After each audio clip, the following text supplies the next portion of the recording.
15 अगस्त के अवसर पर राष्ट्रीय गीत वंदे मातरम एक बार फिर चर्चा का विषय बन गया है। बीजेपी के कार्यकर्ता नेताओं ने और देश के कई लोगों ने इसे चर्चा का विषय बना दिया है। दरअसल इसके पीछे क्या कहानी है, इसकी सारी जानकारी हम इस वीडियो के माध्यम से समझेंगे।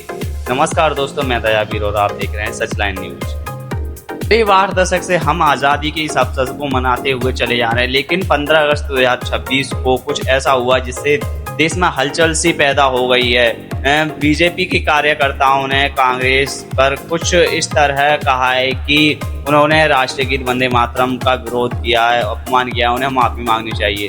दरअसल इसके पीछे कहानी यह है कि देश भर में राष्ट्रीय गीत और 15 अगस्त यानी स्वतंत्रता दिवस मनाया जा रहा था। वहीं पर कांग्रेस के हेडक्वार्टर दिल्ली में भी इस अवसर को मनाया जा रहा था। वहीं पर सोनिया गांधी जी कुछ इशारे करते हुए नजर आती हैं, जिसे बीजेपी कार्यकर्ता और अन्य लोग कहते हैं कि उन्होंने राष्ट्रीय गीत यानी वंदे मातरम का अपमान किया, उन्हें उसे रोकने का अपमान किया के लिए कहा है, लेकिन इसके बीच उन्हें माफ़ी मांगनी चाहिए। वहीं पर कांग्रेस के कार्यकर्ताओं और नेताओं की बात करें तो उन्होंने कहा है कि उन्होंने केवल एक कुर्सी के लिए कहा था, उन्होंने नेशनल सॉन्ग को बंद करने के लिए नहीं कहा था। इसी बीच झड़प शुरू हो जाती है और नेता आपस में विवाद करने लगते हैं। उन्होंने कहा है कि इससे बीच उन्हें माफ़ी मांगनी चाहिए। चलिए नेशनल सॉन्ग यानी राष्ट्रीय गीत का कुछ इतिहास के बारे में जान लेते हैं। सबसे पहले 1875 में राष्ट्रीय गीत को रवींद्रनाथ टैगोर द्वारा जी लिखा गया था और उन्होंने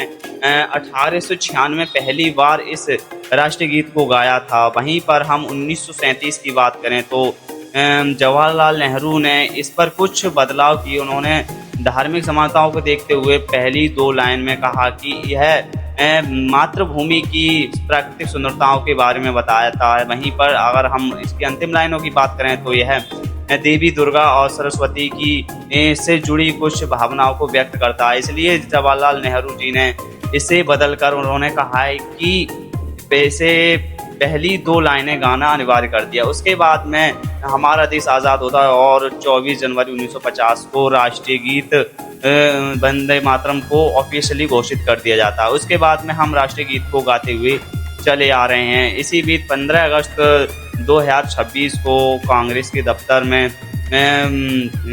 कांग्रेस की नेत्री सोनिया गांधी जी इसी बीच कुछ इशारे करते हुए नजर आती हैं। उसी समय राष्ट्रीय गीत वंदे मातरम चल रहा था और लोगों ने यह समझा कि उन्होंने राष्ट्रीय गीत को बंद करने के लिए यह कदम उठाया और उन्होंने यह अपमान समझ लिया और उन्होंने कहा कि इन्हें माफ़ी मांगनी चाहिए। वहीं पर कांग्रेस की तरफ से बयान आया कि उन्होंने कहा है कि उन्होंने राष्ट्रीय गीत वंदे मातरम को रोकने के लिए नहीं कहा था, उन्होंने कहा कि कुर्सी के लिए कहा था और इसी बीच उन्होंने यह सारा बयान व्यक्त किया। आपकी क्या राय है कमेंट बॉक्स में ज़रूर बताएं। क्या उन्होंने इस राष्ट्रीय गीत का अपमान किया है? क्या एक नेता कोई भी हमारे देश के इस राष्ट्रीय गीत का अपमान कर सकता है?